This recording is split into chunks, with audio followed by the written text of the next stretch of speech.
নমস্কার বন্ধুরা, স্বাগতার দুনিয়াতে সবাইকে ওয়েলকাম জানাই। আজ বানাবো জলপাই আচার।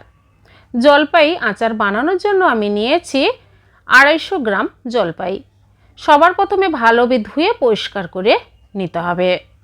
তারপর এক একটা করে জলপাই এর সামনের দিকের মুখটা কিন্তু ছুরি দিয়ে কেটে বাদ দিয়ে মাঝখান বরাবর ছুরি দিয়ে অল্প অল্প করে কেটে নিচ্ছি, তাহলে সেদ্ধটা ভালোভাবে হয়ে যাবে।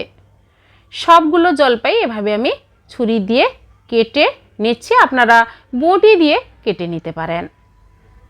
এরপর গ্যাস অন করে কড়াই মধ্যে জল দিয়ে জলপাই সেদ্ধ করতে দেব। গ্যাসের ফ্লেমটা হাই টু মিডিয়াম করে ঢাকা দিয়ে মিনিট 5 মিনিট পর ঢাকাটা খুলে জলপাইগুলো আমি কড়াই থেকে তুলে আলাদা পাত্রে তুলে নেব।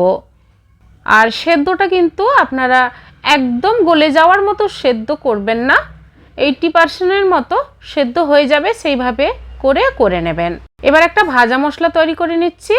গ্যাস অন করে শুকনো কড়াই মধ্যে দিয়ে দিচ্ছি গোটা ধনে, কালো সর্ষে, 3টে শুকনো লঙ্কা আর গোটা জিরে দিয়ে দিলাম। আর আপনারা চাইলে মৌরি দিয়ে দেবেন।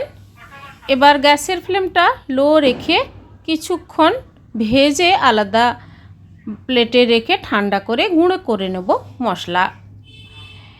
এবার জলপাইয়ের সঙ্গে আমি দিয়ে দিচ্ছি পরিমাণ মতো লবণ আর হলুদ গুঁড়ো দিলাম। হলুদ গুঁড়ো দিলে কালারটা ভালো আসে আচারে। আচারে যতটা পরিমাণ লবণ লাগবে সেই অনুপাতে কিন্তু জলপাইয়ের সঙ্গে লবণ মাখিয়ে নিলাম। এবার গ্যাস অন করে কড়াই মধ্যে সর্ষের তেল দিয়ে দিচ্ছি কালো জিরে সামান্য পরিমাণ। আর আচার অবশ্যই সর্ষে তেলে বানাবেন, তাহলে স্বাদটা ভালো আসে। এরপর জলপাইগুলো তেলের মধ্যে দিয়ে গ্যাসের ফ্লেমটা কিন্তু লো রেখে মিনিট 7 টাইম দিয়ে লাল করে ভেজে নেব। আর ভাজতে ভাজতে খুব নরমও হয়ে যাবে। আচারের কালারটা ভালো আসার জন্য কাশ্মীরি লঙ্কার গুঁড়ো 1/2 টেবিল স্পুন দিলাম, আপনারা চাইলে না ব্যবহার করতে পারেন। এরপর দিয়ে দেব চিনি। জলপাইয়ের মিষ্টতা দেখে আপনারা চিনি ব্যবহার করবেন, আর আচার যারা বেশি মিষ্টি খেতে চান তারা সেইভাবে অনুপাতে চিনি ব্যবহার করবেন।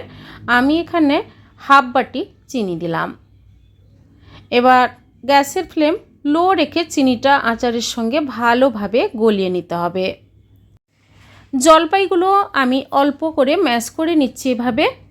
অনেকে জলপাই আচার গোটা গোটাভাবে তৈরি করে থাকেন, তবে আমি এখানে পুরো নরমভাবে গলিয়ে তৈরি করব, তাহলে অনেক দিন আচারটা ভালো থাকবে আর কালারটাও ভালো আসবে। এবার গ্যাসের ফ্লেম লো রেখে আস্তে আস্তে করে চিনিটা গলিয়ে নিয়েছি।